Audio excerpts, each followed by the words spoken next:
Do you think maybe that's why the silver price has been so resilient lately?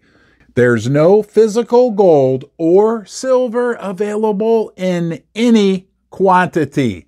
That's an attention-grabbing headline. Likely grabbed your attention. If you're like me, you follow the silver price and gold price.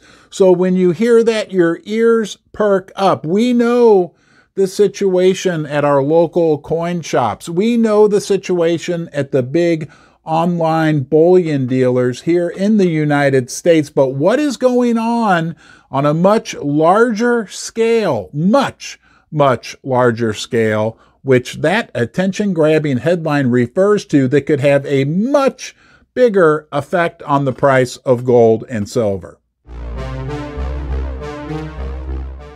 We've had a great run in the silver price and gold price over the last 6 months. In particular, have you noticed lately, the last 2 or 3 weeks, every time they push down the price of silver, every time they push down the price of gold, it seems to bounce right back. Very peculiar, very positive, very optimistic behavior by the silver price and gold price. But is there something much bigger going on that attention-grabbing headline is pointing towards? It's a big deal that there's almost no silver and gold left, but an even bigger deal that you, yes, you, there's only one you, join me right now, right here in Ron's basement. It's an honor that I have you here. We like to, dive a little deeper, dig into the weeds, see the forest through the trees. I hope you feel welcome here. I hope you feel like you found some camaraderie, a new little home.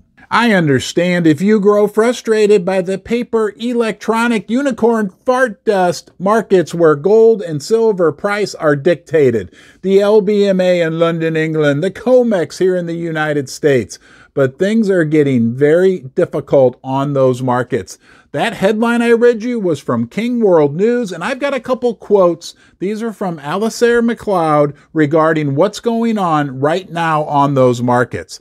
On the heels of some wild trading in the gold and silver pits today, apparently the bears didn't realize there is, quote unquote, no physical gold and silver available in any quantity. Alistair went on to say, watching the gold price in the last few days has been very interesting. Every time the bullion banks try to mark it down, push it down, the buyers come in and the price shoots right back up.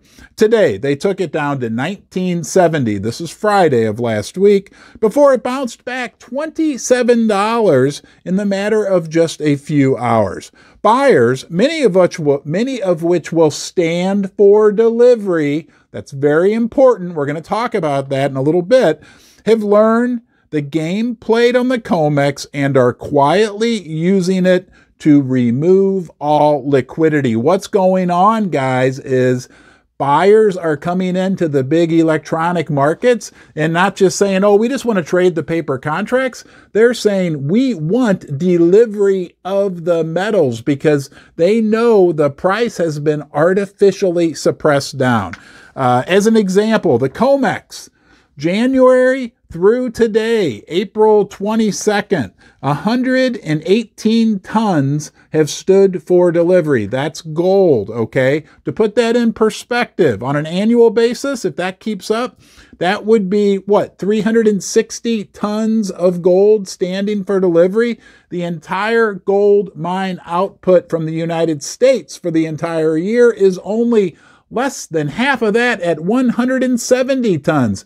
The big electronic gold and silver exchanges are finding themselves in a precarious position, and that's only very supportive for the price of gold and the price of silver. First Mining Gold is a development company advancing two of the largest gold projects in Canada. Springpole in Ontario and Duparquet, located in Quebec, each already has 5 million ounces of gold reserves, but exploration initiatives are underway at both projects to find even more gold.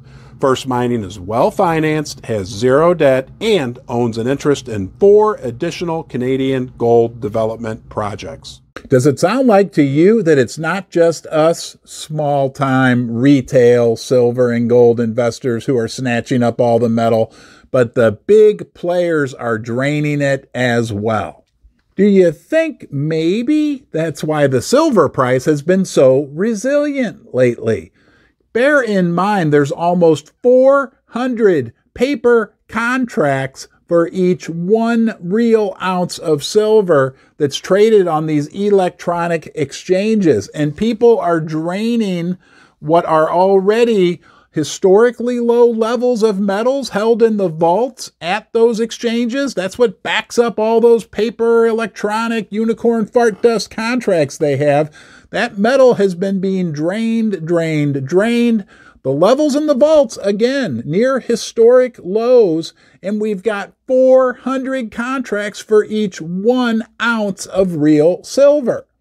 What do you think happens when those big electronic markets break?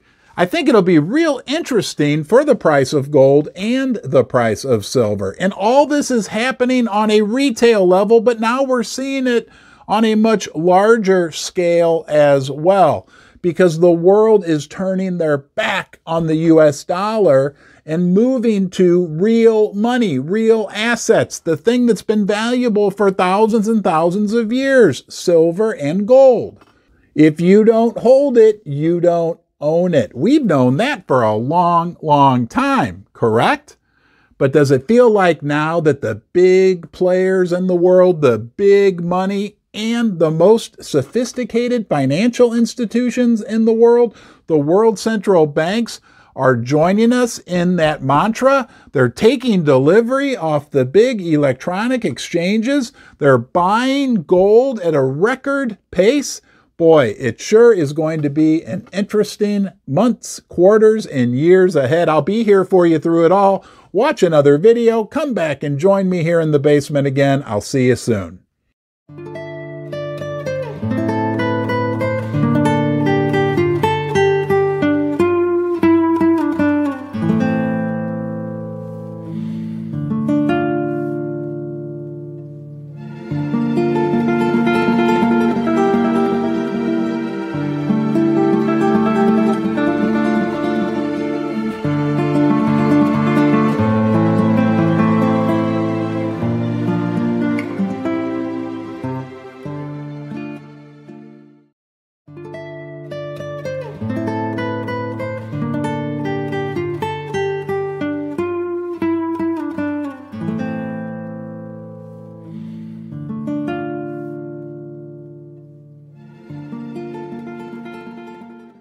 Hey everybody, it's Ron from Ron's Basement, live on the log flume with Lily. Lily, say hi.